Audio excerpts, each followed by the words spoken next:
La famille, masse de partage. Il y a une maman, PPACI, qui est en colère, qui est fâchée. Famille, elle casse ici tous les papos. Partagez, on va écouter la vidéo jusqu'à la fin et c'est mélangé. Tu attends que Dieu tombe pour faire ta palabre. Dieu dit aide-toi, je vais t'aider. Dieu dit aide-toi, je vais t'aider. Si tu es dans la rue, la puissance de l'Éternel est derrière ton dos. La puissance de Dieu est avec toi si tu es dans la rue. Parce qu'il faut t'aider, aide-toi et Dieu sera derrière toi. Mais tu es assis, on te maltraite. Ton bourreau même là, tu t'en vas faire allégeance à ton bourreau. Il y a des gens même qui concoctent des plans pour détruire Gbagbo Laurent. Et puis il y a des gens qui viennent comme ça. Oui, Don Melo. Vous avez une fois vu Don Melo mener le combat que Gbagbo a mené toute sa vie. Vous avez une fois vu Don Melo s'asseoir devant vos boyaux pour parler. Don Melo là, il a mené un combat en Côte d'Ivoire. Qui connaît Don Melo? Si on connaît Don Melo aujourd'hui, c'est à cause de Gbagbo Laurent.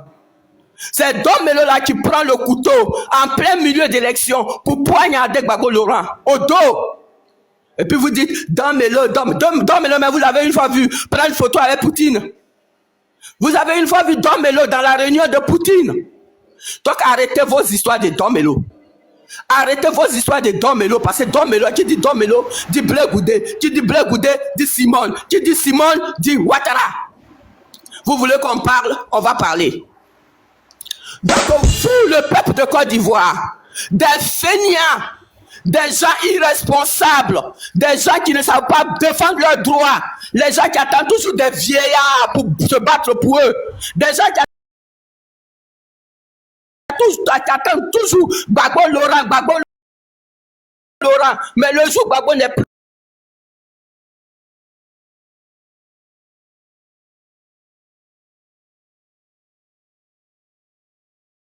Parce que je ne m'attendais pas à ce que vous vous asseyez. Je suis déchaîné contre vous, peuple de Côte d'Ivoire.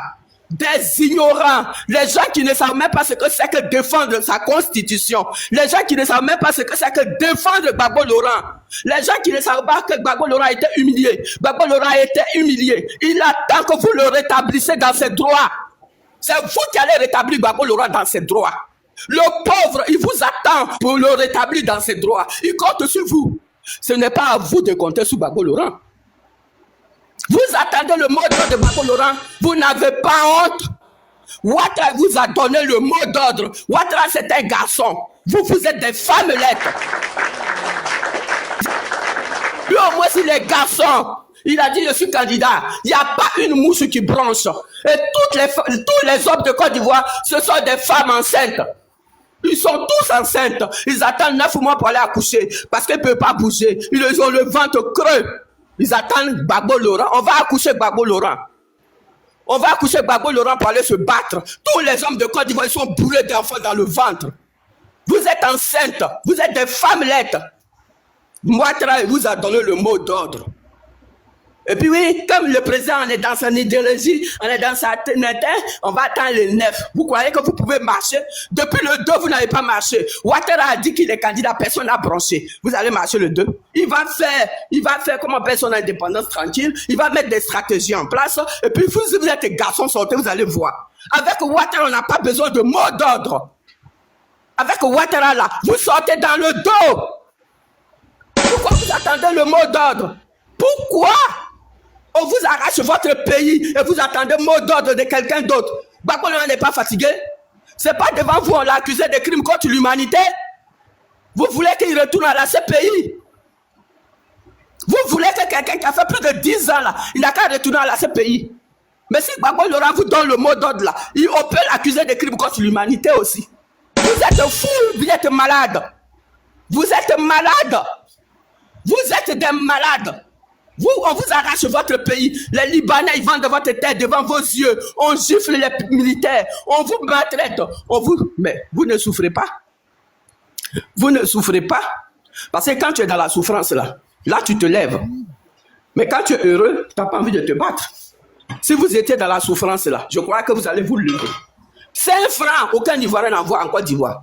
5 francs, on ne leur donne pas.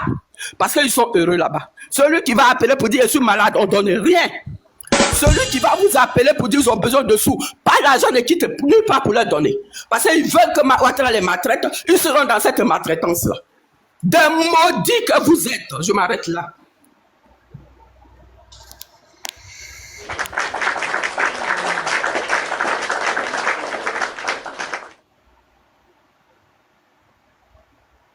Ouais, maman Bibi, a parlé.